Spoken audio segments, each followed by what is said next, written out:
Pertemuan Menteri Dalam Negeri Tito Karnavian dan Gubernur DKI Jakarta Anies Baswedan hari ini seolah mengisyaratkan jika Komando Penanganan Corona di Indonesia berada dalam komando pemerintah pusat. Idealnya koordinasi dan komunikasi adalah kunci, namun ambiguitas pemerintah yang muncul membuat bukan hanya publik, namun juga bisa jadi pemerintah daerah bingung dalam menghadapi ancaman persebaran virus corona. Sejauh apa pemerintah daerah bisa mengambil kebijakan efektif dan strategis untuk melindungi warganya, serta seberapa besar harapan bisa ditumpangkan kepada gugus tugas percepatan penanganan COVID-19 yang dibentuk pemerintah pusat ini bisa menjalankan tupoksinya dengan maksimal. Topik tersebut akan kita bahas mendalam malam ini dengan sejumlah narasumber. Yang pertama Pak Trubus Rahardiansyah, analis kebijakan publik. Selamat malam Pak Trubus. Malam, Mas. Terima kasih sudah hadir malam ini. Sama-sama. Sehat Pak ya? Sehat Alhamdulillah. Pokoknya. Ya. Hadir juga Gubernur Kalimantan Timur Isran Nur lewat sambungan Skype. Selamat malam Pak Gubernur. Selamat malam. Ya, di studio dengan Ferdi dan juga Pak Trubus dari analis kebijakan publik, Pak. Siap. Ya, dan juga kita tersambung dengan Komarudin Hidayat, cendekiawan. Selamat malam, Prof. Selamat malam. Ya, terima kasih sudah bergabung malam ini dengan kita. Sebelum kita mendalam membahas soal bagaimana kemudian kebijakan yang saat ini menimbulkan ambiguitas soal penanganan corona di Indonesia. Tapi saya ke Pak Gubernur dulu. Pak Gubernur, saya ingin mengkonfirmasi apakah betul nanti kemudian Kalimantan Timur akan melakukan atau menerapkan semi lockdown. Seperti apa sebenarnya Pak kondisi atau situasi yang akan diterapkan nanti? Iya, kemarin kami melakukan rapat koordinasi terbatas dengan Forkopimda Kalimantan Timur dan para kepala-kepala daerah se Kalimantan Timur. Oke. Karena berdasarkan daripada desakan juga oleh masyarakat banyak, kenapa Kalimantan Timur tidak melakukan ya seperti lockdown atau apa namanya gitu. Nah, kemarin hasil rapatnya ya kita sepakati bahwa sesuai dengan petunjuk dan protokol yang sudah disampaikan oleh pemerintah pusat ke daerah termasuk ke Kalimantan Timur, kita mulai hari ini melakukan atau mengedarkan instruksi ke seluruh daerah, unit-unit kerja, sekolah-sekolah, dan berharap sekaligus menghimbau walaupun ini tidak dalam bentuk paksaan untuk menghentikan kegiatan-kegiatan yang memungkinkan terjadinya kerumunan orang seperti misalnya sekolah-sekolah, hiburan-hiburan atau pertemuan-pertemuan yang akan dilaksanakan baik yang tingkat regional daerah maupun yang berskala besar. Dan itulah yang dapat keputusan. Jadi kalau dikatakan ini sebagai lockdown, tidak. Karena lockdown itu adalah kebijakan presiden pusat. Cuma mungkin ya prakteknya mau tidak mau, karena satu-satunya cara untuk memutus perkembangan daripada virus corona ini memang harus melakukan semedi atau betapa, tidak ada kaitannya dengan orang lain. Jadi kira-kira seperti itu.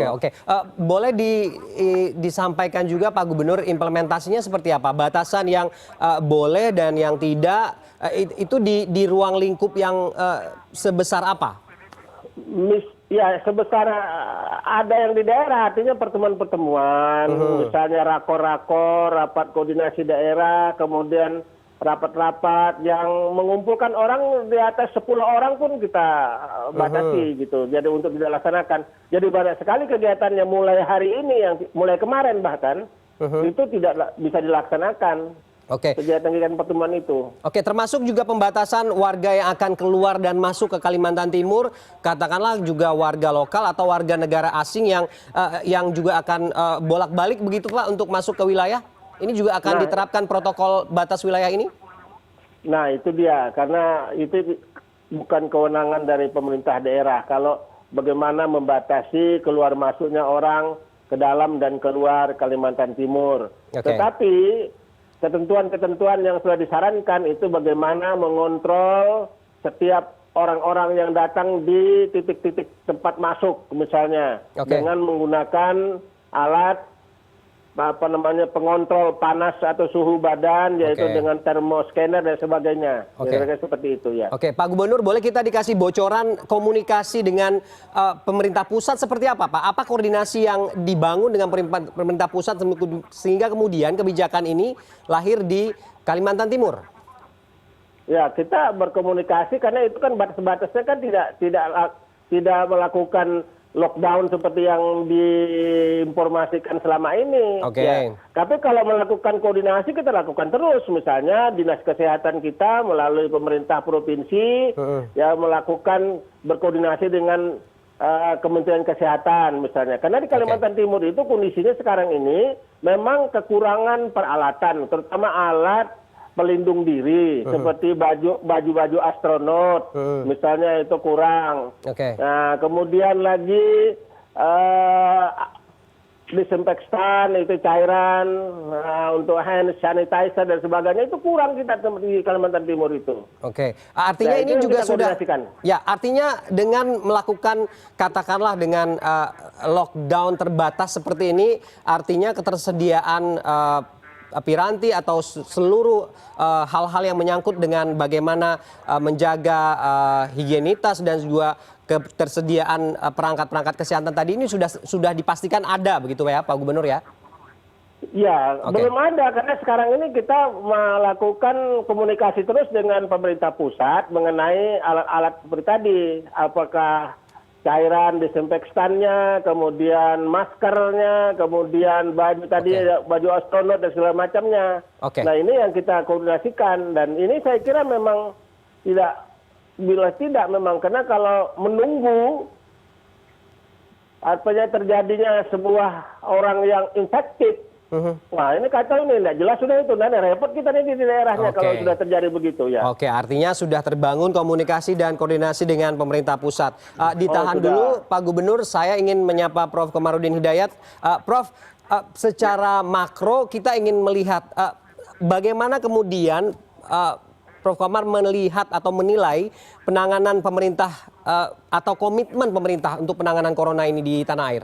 Sudah sejauh apa sejauh ini berjalan? Yang pertama, posisi Indonesia itu mesti mengambil pelajaran dari kasus di Iran, di Italia, di Vietnam, di Singapura, ya, bahwa Indonesia ini sungguhnya cukup terbuka. Misalnya teroris bisa masuk, narkoba masuk, lebih-lebih virus corona. Ini kan kita asumsikan aja, kita yakini bahwa kita itu rentan. Satu. Oke. Kedua, rakyat itu butuh pelindungan. Nah, rakyat itu kan punya bupati, gubernur, wakil rakyat, ditarik lagi ke atas presiden, sehingga diperlukan satu kerjasama dan presiden punya perangkat. Misalnya Menteri Kominfo mengumpulkan TV-TV. Kalau pemerintah itu membuat satu panduan cuklak ya pencegahan, itu tangan kakinya itu banyak sekali. Dinas-dinas kesehatan dari pusat, Menteri Kesehatan sampai dinas kesehatan di provinsi kan banyak sekali. Belum lagi ulama-ulama. Tapi sekarang ini kesan saya semua potensi kaki tangan dan volunteer masyarakat itu kurang ada koordinasi. Oke, salahnya di mana, Prof?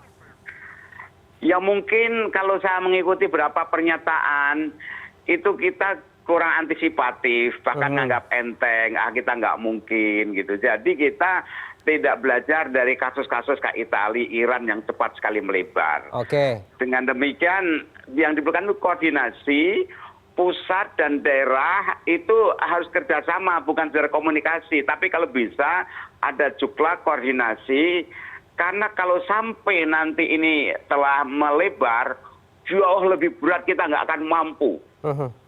Nggak akan mampu. Oke. Rumah sakit, obatan, alat-alat kita itu berat sekali dan itu nanti sulit sekali terbendung. Oke. Oleh karena itu kita harus lebih aktif. Oke, tapi kan Prof sekarang sudah terbentuk begitu, mulai dari task force dipimpin oleh Presiden sendiri, lalu kemudian ada Ahmad Yuryanto sebagai juru bicara pemerintah, kemudian juga sekarang gugus tugas penanganan COVID-19 di bawah BNPB dan TNI Polri. Bagaimana? Apakah ini sudah tepat langkah ini, tapi kemudian menghasilkan koordinasi yang juga tumpang tindih? Gimana, Prof? sudah bagus, makanya ya dipanggil semua lah. Ya bupati, ya menteri, ya misalnya TV dan sebagainya duduk bersama. Gitu. Karena kita nggak mungkin mengandalkan pada pemerintah.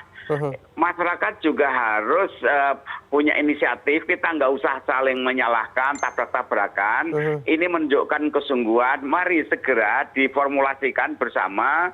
Jadi kebijakan presiden didukung, dikoordinasikan dengan bawahan-bawahannya. Sehingga menjadi gerakan nasional.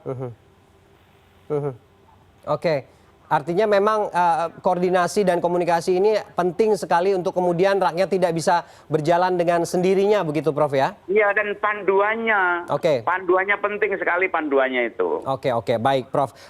Saya ke Pak Trubus. Pak Trubus, kalau kita menyimak tadi yang dilakukan oleh Kaltim dan apa yang disampaikan oleh Prof Komar ini juga sebenarnya tidak ada yang berbeda dengan apa yang DKI lakukan saat ini. Ini sebagai contoh saja begitu ya. Tapi kemudian kenapa ini kebijakan seperti ini justru membuat gaduh dengan pesan yang juga disampaikan hari ini melihat Mendagri datang ke Balai Kota untuk memberikan pernyataan. Apa yang bisa dipahami dari ini Pak Trubus? Dijawabnya nanti Pak. Kita akan jeda dulu. Layar Demokrasi akan kembali usai jeda.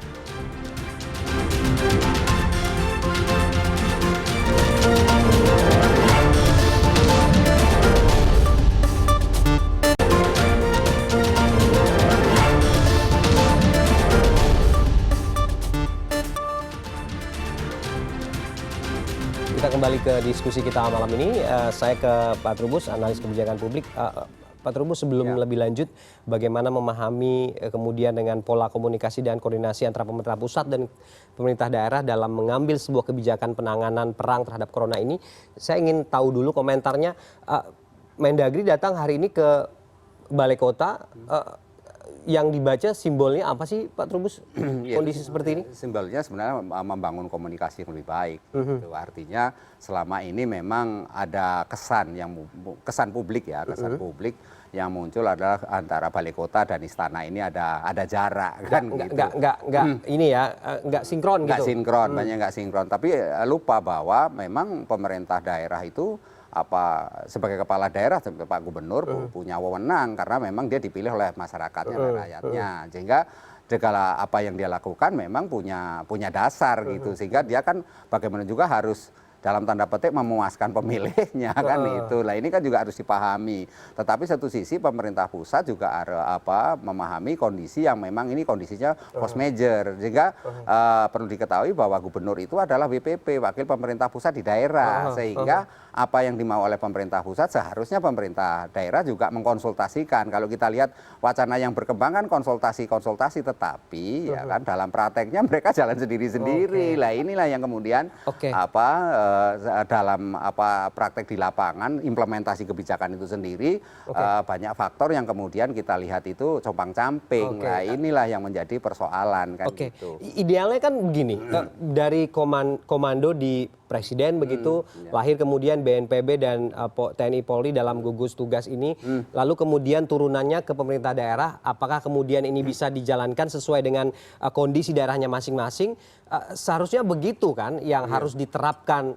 Ini bentuk bagaimana pemerintah daerah melindungi masyarakatnya. Tapi kenapa kemudian ini nggak pernah sinkron gitu? Iya, karena masing-masing pada tataran itu kepentingannya sama, akhirnya tumpang tindih karena sesungguhnya kan ketika arahnya itu kan proteksi kepada publik kan, kepada masyarakat.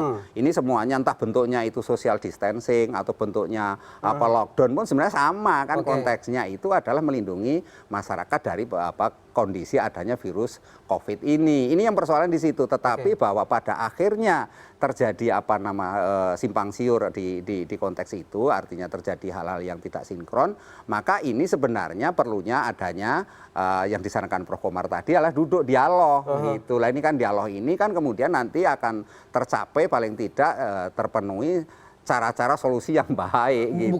Bukan mengeluarkan kebijakan yang kemudian bikin gaduh lalu direvisi lagi, bukan begitu Iya, bukan seharusnya begitu. koordinasinya. Iya, nggak seperti itu kan. Kemarin yang terjadi kan misalnya dalam kebijakan terkait dengan pembatasan transportasi kemarin kan kemudian jadinya gaduh. Tapi itu juga nggak sepenuhnya salah. Oleh karena apa? Karena pemerintah daerah memikirkan warganya kan gitu dalam konteks itu, sehingga memang ini dapat dikatakan kurang persiapan juga. Ada yang berpandangan seperti itu. Tapi bagi saya adalah ini semua karena memang kondisi yang namanya force majeure tadi. Kan ini bencana, sehingga tidak bisa kita menggunakan cara berpikir dalam kebijakan publik itu rasional komprehensif.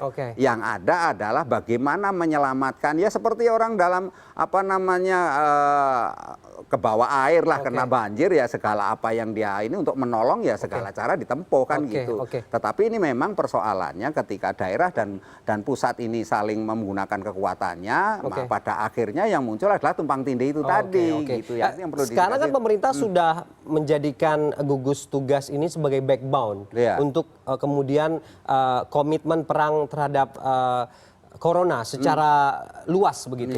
Apa yang seharusnya dilakukan oleh gugus tugas ini supaya kemudian tidak ada lagi miskoordinasi, miskomunikasi ini? Iya, gugus tugas ini kan harusnya berkoordinasi sesuai tupoksinya, Perpres nomor 7 kan seperti itu. Artinya dia melakukan percepatan dalam penanganan soal penyebaran COVID ini. Nah, tentu kan di daerah-daerah ini kan sebenarnya juga ada kepala-kepala dinas juga kan, dinas kesehatan, dinas yang lainnya terkait, sehingga di situ gubernur maupun bupati dan wali kota, sehingga mereka juga harus saling terkoordinasi di situ. Karena masalahnya adalah ketika yang dari gugus itu melaksanakan tugas sebagaimana yang diamanatkan oleh Perpres, tetapi karena komunikasinya kurang, nah ini daerah ini kan punya karakter sendiri-sendiri, setiap daerah punya karakter sendiri-sendiri. Nah inilah yang kemudian munculnya seolah-olah ada yang tidak sinkron. Padahal yang terjadi sesungguhnya hanya masalah komunikasinya yang memang harus dibangun secara dialog tadi. Gitu. Kalau gitu saya langsung konfirmasi ke Pak Isran. Pak Isran, kemarin diajak koordinasinya seperti apa, Pak? Apakah juga koordinasi dan komunikasi ini termasuk juga bagaimana memetakan masalah dan juga bagaimana menimbang melihat kasus epidemi atau pandemi ini sejauh apa di suatu daerah khususnya di Kalimantan Timur? Sampai ke sana, Pak? Iya, jadi begini. Awalnya adalah banyak sekali desakan-desakan masyarakat, ya, orang tua, murid-murid minta bagaimana keputusan gubernur, karena ini sudah dianggap, mungkin mereka ketakutan begitu, jadi mereka dianggap sebagai ini membahayakan, kenapa tidak dihentikan sementara, jadi hilangkan istilah lockdown ya, lockdown itu adalah kebijakan pusatnya. Karantina ya Pak ya, kita coba. Karantina terbatas atau isolasi terbatas, kira-kira seperti itu. Nah kemudian juga kami menerima surat edaran dari Menpan RB terkait dengan persoalan bagaimana sistem kerja. Kemudian saya bersama dengan Forkopimda, dengan Kapolda, dengan Pangdam, para wali kota mengadakanlah rapat. Nah rapat itu diputuskan diputuskan untuk isolasi terbatas, tapi banyak diterjemahkan ini lockdown. Nah ini mohon maaf aja kalau disebut lockdown nanti kita seolah-olah bertentangan antara pusat dengan daerah. Padahal itu kewenangan lockdown ini hanya mutlak untuk pemerintah pusat gitu ya Pak Gubernur. Saya kira iya. Tapi saya kira keputusan kami melakukan itu adalah memang ada dasarnya, karena kalau tidak bergerak cepat kita nanti kan. Karena begini, yang saya tahu dan kami semua tahu bahwa satu-satunya cara untuk bisa menghentikan atau memutus mata rantai perkembangan corona ini harus melakukan betapa tadi, bersemedi, kan begitu. Menghilangkan komunikasi dengan orang lain untuk sementara waktu, yang saya tahu seperti itu. Nah, oleh sebab itu kami sepakat, jadi bukan atas keputusan gubernur. Gubernur kan apa kata rakyat, apa kata kawan-kawan di Forkopimda dan sebagainya, ya kita ambil dan keputusan. Setelah dikoordinasikan begitu ya Pak Gub ya? Saya kira iya, jadi tidak ada, sebenarnya tidak ada pertentangan menurut saya. Saya kira ini sudah jalan aja sesuai dengan protokol yang sudah dibuat oleh pusat. Saya ke Prof Komar. Prof, bijak tidak Prof kalau kemudian ada desakan publik, ada hasil rapat yang secara komprehensif membahas bagaimana ancaman ini ke suatu daerah, lahirlah kebijakan-kebijakan seperti ini untuk dengan dalih melindungi masyarakatnya? Iya, yang sikap pertama ini adalah common enemy, musuh bersama rakyat. Kan hanya masing-masing mungkin punya ijtihad, punya cara beda-beda. Tapi sikap pertama ini musuh bersama. Yang kedua, berbagai negara lain sebenarnya bisa memberikan penguatan, misalnya haji umroh saja ditutup itu. Ini kan sudah sering sekali kan, di Itali ditutup. Artinya masyarakat itu sebenarnya sudah tahu yang dinanti itu adalah satu, saya tahu banyak relawan mau partisipasi. Tapi kedua, panduan kebijakan apa yang sepakati bersama. Misalnya ya satu, hendaknya pejabat negara itu kalau bicara buat statement hati-hati, kan? Jangan sampai nanti saling bertentangan. Dan kalau salah, jangan segan minta maaf, gitu. Kemudian kalau ada pemerintah daerah yang ambil inisiatif, dihargai. Kalau toh kurang cocok, ya bisa diimprove. Tapi kalau masing-masing tidak lapang, tidak mau minta maaf dan terima kasih, rakyat tuh bingung, loh ini kok yang elit-elit masih tengkar pernyataan, kami ini tahu betul bahwa penyakit ini udah serius sekali. Gitu. Nah yang berikutnya, instrumen negara dan rakyat itu banyak sekali, tapi saya belum melihat itu dioptimalkan. Sejak dari misalnya radio-radio, TV-TV di pusat, di daerah, mereka mau kok, tapi saya tidak melihat itu ada satu agenda bagaimana TV misalnya itu serius menyampaikan informasi. Kemudian MUI juga mau partisipasi, guru-guru, dinas kesehatan. Ini yang saya belum melihat. Nah, kayak orang bingung gitu, gampang.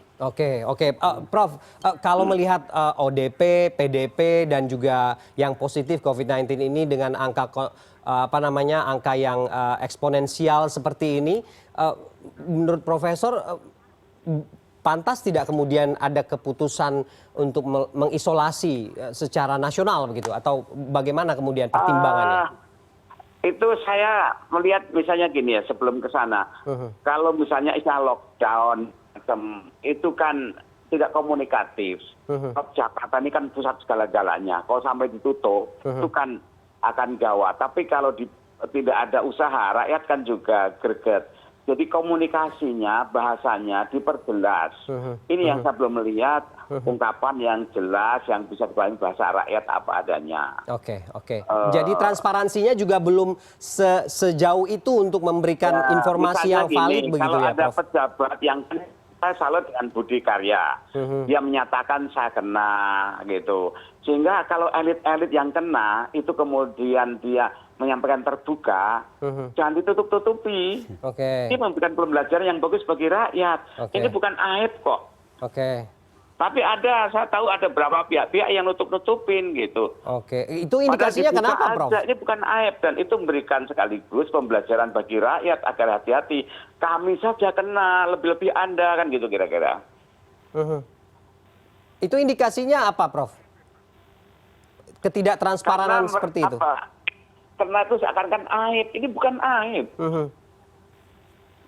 Jadi indikasinya ada pemetaan resiko yang juga belum dikuasai pemerintah begitu, atau bagaimana? Satu, karakter penyebaran. Sekarang udah mulai kan distancing, lihat apa lewat apa. Sebenarnya berapa kampus-kampus fakultas kedokteran itu partisipasi buat kampusnya mahasiswanya, itu kan bagus. Saya melihat banyak sekali gitu. Upaya-upaya partisipasi kawan-kawan LSM itu bagus sekali. Tapi tadi justru yang diperlukan bagaimana kekompakan, koordinasi, komunikasi pada level elit-elit. Ini komunikasi ini yang memang harus transparan dan lebih jelas begitu ya, Prof. Saya ke Pak Trubus. Pak Trubus, kalau dengan kondisi seperti ini, gimana Pak? Bisa tidak langkah lockdown apapun lah itu namanya, isolasi, ini diterapkan? Karena kan kita tahu bahwa social safety-nya juga harus dipertimbangkan. Tidak mungkin juga masyarakat kelaparan. Tapi kalau melihat eksponensial kasusnya semakin hari ini juga bertambah lagi, gimana? Iya, kalau kita lihat kan misalnya sejak kita menerapkan social distancing ini kan sebenarnya sudah ada perubahan. Grafiknya sudah mulai landai ya. Tetapi juga perlu diingat bahwa ini kalau kita lihat mulai Jakarta ya, terutama mulai sejak hari Jumat, Sabtu, Minggu, Senin ini mulai sepi kan. Karena mulai sepi kemudian yang terjadi adalah masyarakat yang dulunya punya penghasilan, terutama MBR ya, masyarakat berpenghasilan rendah ke bawah ini, akhirnya jadi apa namanya penghasilannya menurun. Nah ini yang harus dilihat, karena apa? Saya lihat pemerintah pusat sangat mempertimbangkan itu. Kalau misalnya apa katakanlah karantina ya, karantina kan memang undang-undang itu karantina kesehatan, jadi karantina itu kan sebenarnya diisolasi, tetapi isolasi ini kan isolasi yang sifatnya terbatas. Nah, karena itu bahasanya adalah social distancing itu. Karena itu yang kita lihat adalah bagaimana sebenarnya yang dilakukan oleh Kaltim itu sudah cukup baik dalam arti untuk berupaya untuk melindungi masyarakatnya, termasuk DKI Jakarta juga. Hanya karena persoalannya seperti dikatakan Prof. Komarudin, ini masalah komunikasinya. Sehingga yang sebenarnya itu adalah transparan, jelas apa yang harus dikomunikasikan, apa yang harus dibangun bersama. Nah, persoalan menjadi apa namanya muncul oleh karena kemudian intensitasnya ini belum optimal. Nah, karena hanya diinformasikan seperti ini. Di satu sisi pemerintah pusat yang harus ditangani kan banyak, karena wilayahnya kita ada berapa ya? Provinsi 37 provinsi, kemudian ada 450 lebih kabupaten kota ya kan, dan ini kan harus dipertimbangkan sangat matang gitu. Nah, yang penting apa yang disampaikan oleh Prof tadi juga, Prof Komarudin, adalah mengenai PSM. Ini kan belum, PSM itu peran serta masyarakat. Nah, ketika peran masyarakat, di situ ada ulama, di situ ada tokoh masyarakat, itu semua dilibatkan. Terlibatan komunitas-komunitas seperti itu ya. Itu yang sangat mendukung. Karena itu saya pikir ini gugus tugas termasuk ini semuanya itu harus turun pada tataran itu. Nah, kita tinggal pemerintah pusat sebenarnya bagaimana menggerakkan di tingkat bawah supaya mereka punya kesadaran ya kan, punya kemauan dan berjalan bersama kan. Ini persoalannya bagaimana kita bersatu, ringan sama dijinjing, berat sama dipikul kan, itu persoalannya. Itu yang akan kita bahas usai jeda, Pak Trubus. Bagaimana kemudian menyatukan visi dan misi ini agar tidak lagi ada miskomunikasi dan miskoordinasi, yang satu bisa terkoordinasi, kenapa yang lain tidak bisa berkomunikasi dengan baik, apa masalahnya? Ini akan kita bahas. Layar Demokrasi akan kembali usai jeda.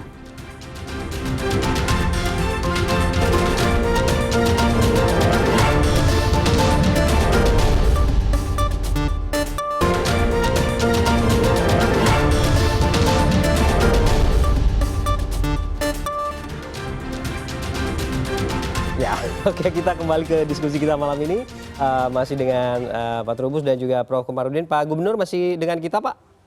Siap. Oke.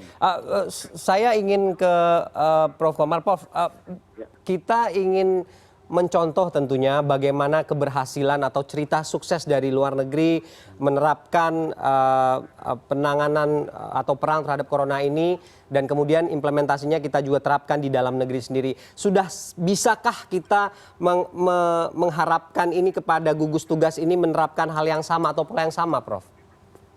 Kita bisa mendapat lesson learn, pembelajaran dari berbagai negara. Misalnya di Iran, ulama-ulama yang tadinya merasa percaya diri ternyata terjangkit, kemudian sekian ibadah sholat Jumat kemudian ditiadakan. Nah, ini kan suatu pembelajaran yang drastis ya. Kemudian Saudi sendiri kan menutup haji dan umroh.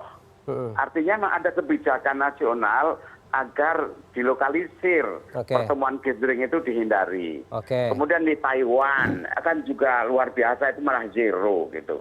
Nah di Italia katanya orang tadinya kan percaya diri sekali, kami kan atlet, kami sehat-sehat, kami nggak akan kena gitu, nggak taunya kena gitu. Nah artinya karena kita negaranya luas sekali, silahkanlah masing-masing daerah itu mengkaji peta lokalnya, ngajukan satu ide, kemudian dikoordinasikan dengan pusat, sehingga kemudian tidak saling menyalahkan, tapi justru saling menghargai inisiatif masing-masing daerah.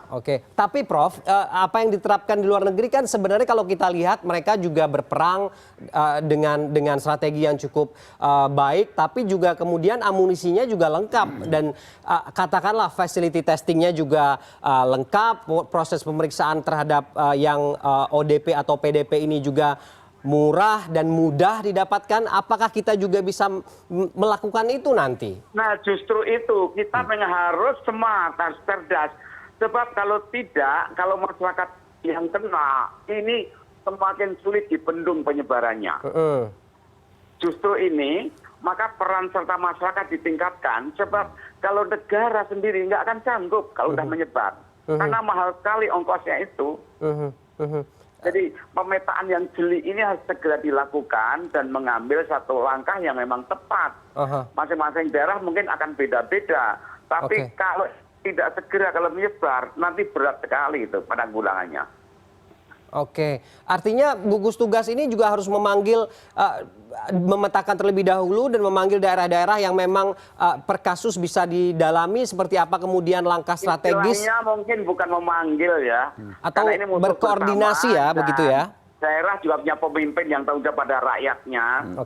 Komunikasi dan koordinasi. Di kita itu memang koordinasi agak sulit negara kita ini.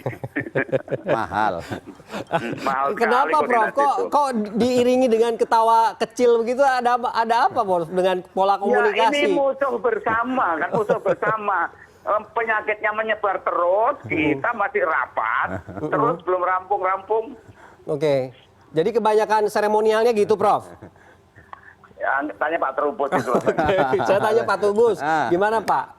Bagaimana kemudian bisa disinkronkan semua sehingga kemudian seremonial atau apapun lah itu yang publik katakan saat ini bisa kemudian dikoordinasikan, memetakan persoalan, peta resiko dan melihat potensi-potensi penyebaran ini, apakah bisa menjadi sebuah solusi yang efektif?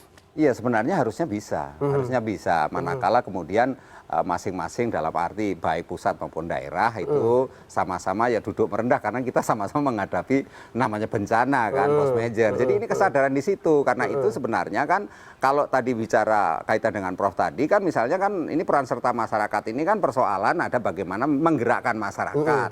Nah tentu kan kalau ini kembali ke Pak Gubernur Kaltim berarti ya Pak Gubernur yang tahu daerahnya kan ya, artinya bagaimana kemauan masyarakatnya, bagaimana kehendak masyarakatnya, ya akhirnya keluarnya kebijakan antisipatif. Oleh karena itu adalah yang penting bagaimana kebijakan itu kemudian dikonsultasikan dengan pemerintah pusat. Pemerintah daerah boleh karena memang kalau kita cek misalnya di Undang-Undang Kesehatan Undang-Undang 36 2009 itu pasal 152, 155 itu ada di situ disebutkan bahwa pemerintah daerah, pemerintah pusat dan masyarakat bertanggung jawab terhadap masalah kesehatan masyarakat. Artinya apa di situ juga penetapan mengenai kondisi kesehatan di masyarakat itu dilakukan secara bersama-sama. Nah inilah yang kemudian artinya daerah juga boleh secara aktif, tetapi ini persoalannya kan itu kondisi normal. Nah ini kondisinya kondisi post major. Nah inilah yang harus ditekankan bersama. Artinya gitu. secara tidak langsung Pak Trubus bilang buang dulu ego masing-masing, kepentingan elitis dan politis ini jangan dibawa-bawa dulu lah.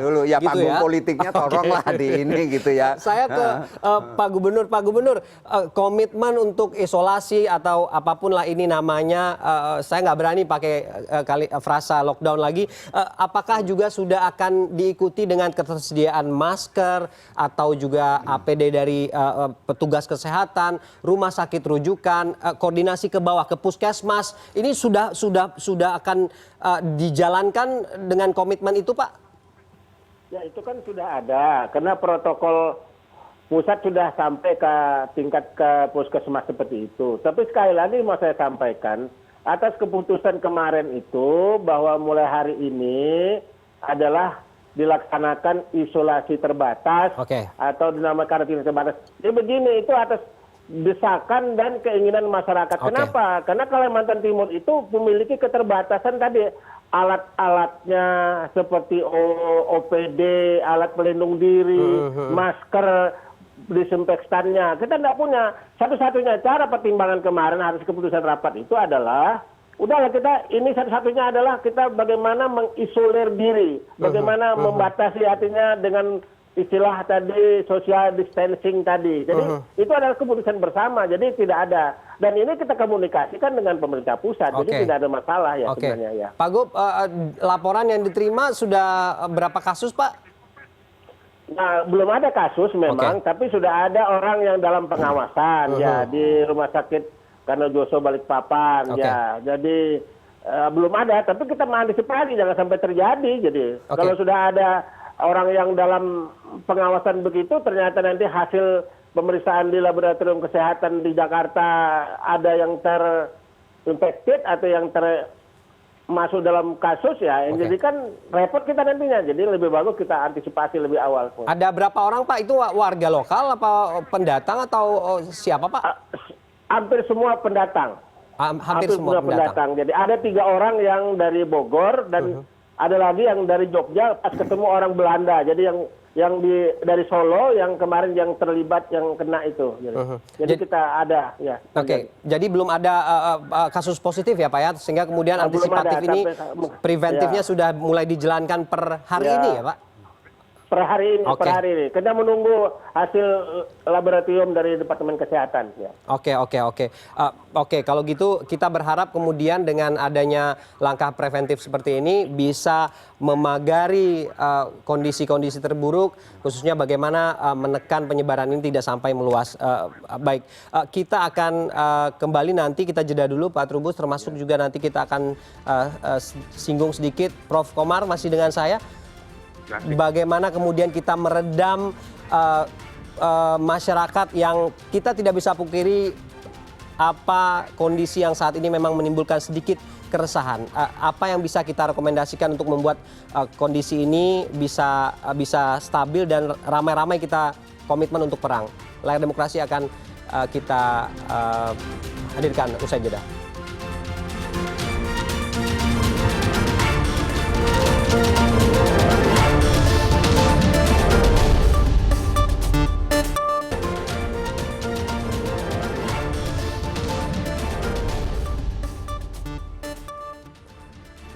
Baik, kita masih kembali dalam diskusi kita malam ini Pak Trubus.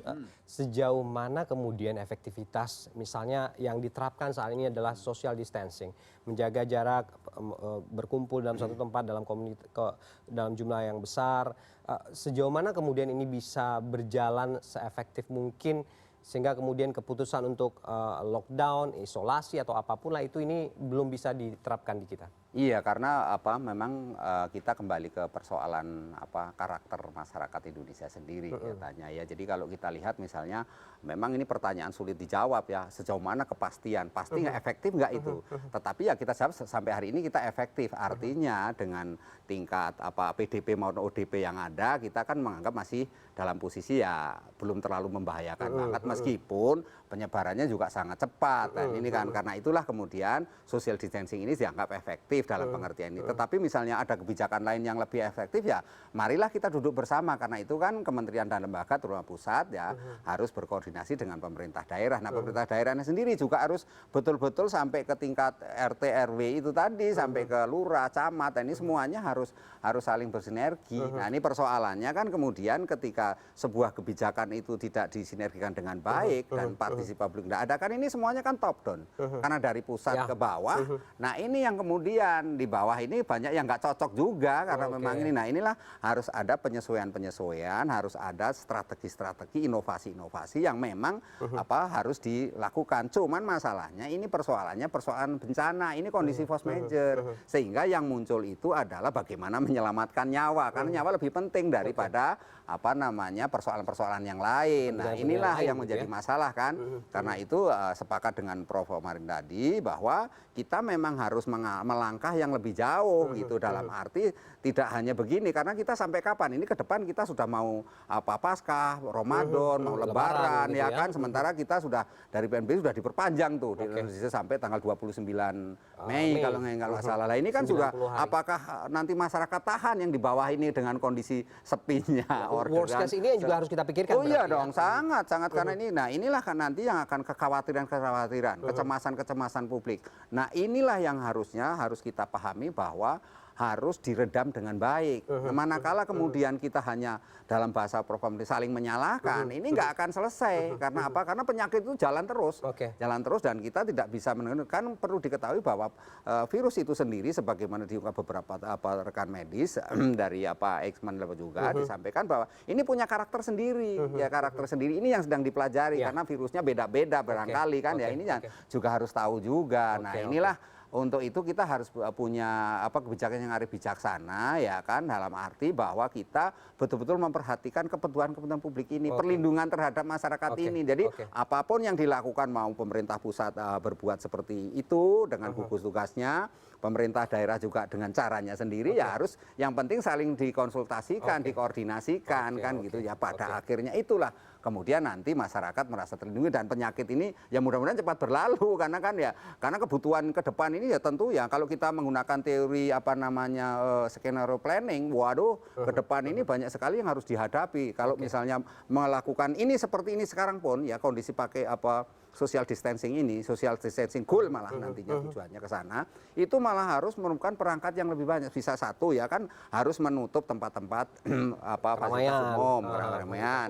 Kemudian menutup ruang publik ya kan itu sudah dilakukan seperti DKI Jakarta. Kemudian harus membatasi gerak orang kan, misalnya apa kerja di rumah. Nah, ini kan sudah diumumkan, tetapi juga langkah ini kemudian di tingkat Pemprov DKI kan harusnya juga dikomunikasikan dengan para pengusaha ya kan. Ini kan yang semua harus terlibat. Itulah yang disebut oleh Prof harus berperan tadi kan. begitu ya. Berperan Pak gitu. Trubus. Prof,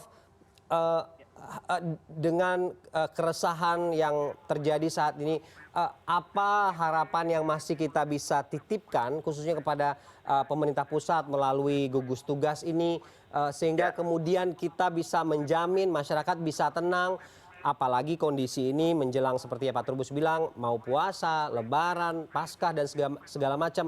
Tentu worst case ini harus menjadi salah satu yang prioritas untuk dipikirkan. Ya. Kita membangun optimisme dengan mengajak gotong royong dan menjaga kebersihan. Saya itu sedih ketika di Jepang menyebar corona, itu masker itu harganya malah diturunkan. Di sini langsung hilang di belanja, ditumpuk. Jadi ini kan saya sedih. Jadi perilaku masyarakat kita ini tidak solidaritasnya rendah. Nah ini mestinya kan para elit, politisi itu kalau mau pemilu pilkada kan rajin mendekati konstituen.